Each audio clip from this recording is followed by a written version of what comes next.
Salut, c'est Edith de la chaîne Ardo Control. Je viens d'acheter ça. Ouais, j'ai dû l'acheter. DJI m'a pas envoyé. Donc je vais vous l'ouvrir. On va commencer par une première vidéo où on va ouvrir le produit et je ferai une seconde vidéo où je vais tester toutes les nouvelles fonctionnalités. Et donc place au déballage. C'est parti pour le déballage du nouveau drone de chez DJI. Un drone pliable et portable, doté d'une caméra 4K sur 3 axes. Il est capable de détecter l'environnement dans 3 directions.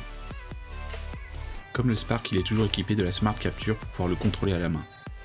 Il est annoncé pour un temps de vol de 21 minutes et pèse seulement 430 grammes. À l'ouverture de la boîte, la première chose qu'on va trouver, ça va être la sacoche de transport du drone, avec le drone à l'intérieur.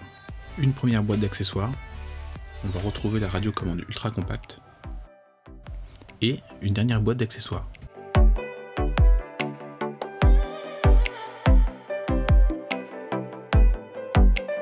Dans cette boîte, on va donc retrouver un jeu de protection d'hélice, pour des vols en intérieur par exemple, un second jeu d'hélice supplémentaire,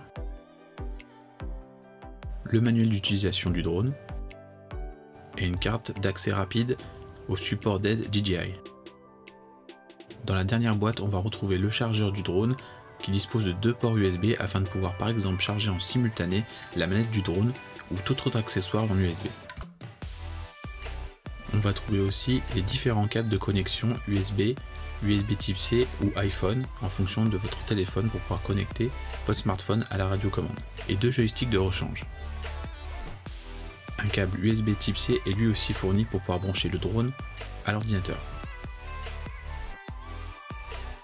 Le dernier câble est la prise européenne de charge.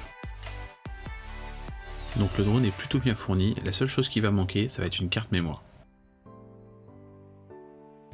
Comme vous pouvez voir, le drone est plutôt compact et tient facilement dans une main.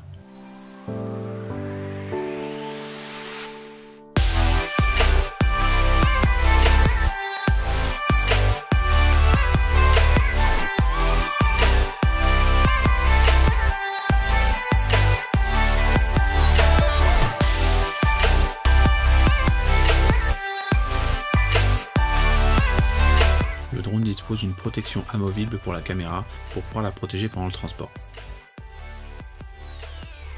Pour pouvoir déployer le drone, on va basculer vers l'avant les bras avant et faire pivoter les bras arrière vers le haut.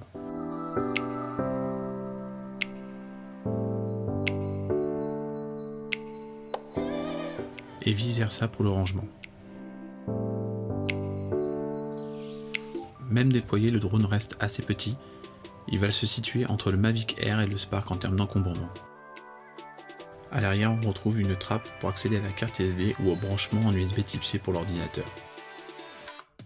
Comme la plupart des drones chez DJI maintenant, il dispose de 2 caméras à l'avant, 2 caméras à l'arrière et encore 2 autres en dessous, de quoi lui donner une détection de l'environnement dans 3 directions. Bien évidemment, en dessous, on retrouve la batterie intelligente DJI.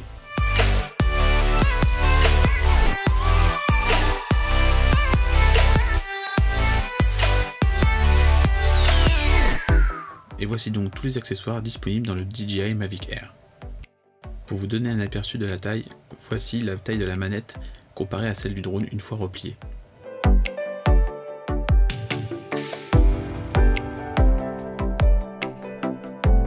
En plus des bras repliables, on retrouvera aussi 2 patins escamotables pour pouvoir surélever le drone et éviter qu'il touche le sol, ce qui était un petit peu le cas du Mavic Air, qui était plutôt très proche du sol.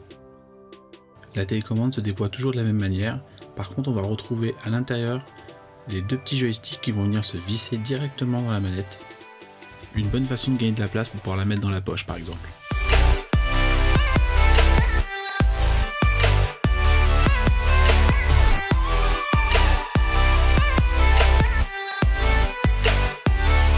Pour les antennes, c'est comme sur le Mavic.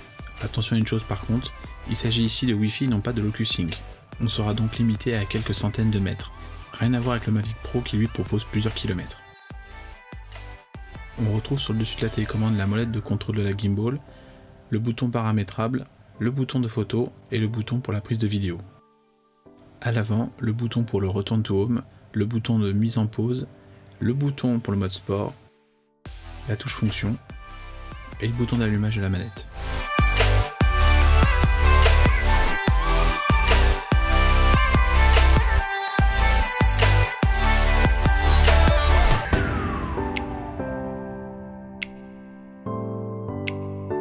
Et voilà, cette vidéo est terminée, j'espère qu'elle vous aura plu. En tout cas, si elle vous a plu, n'hésitez pas à mettre un petit pouce bleu en dessous. N'hésite pas aussi à t'abonner à la chaîne où je vais faire une seconde vidéo où je vais expliquer les nouvelles fonctionnalités du drone en plein vol. Et là, pour le moment, je vous laisse juste pour finir un petit aperçu de la nouvelle fonction Sphère Panorama en 32 millions de pixels.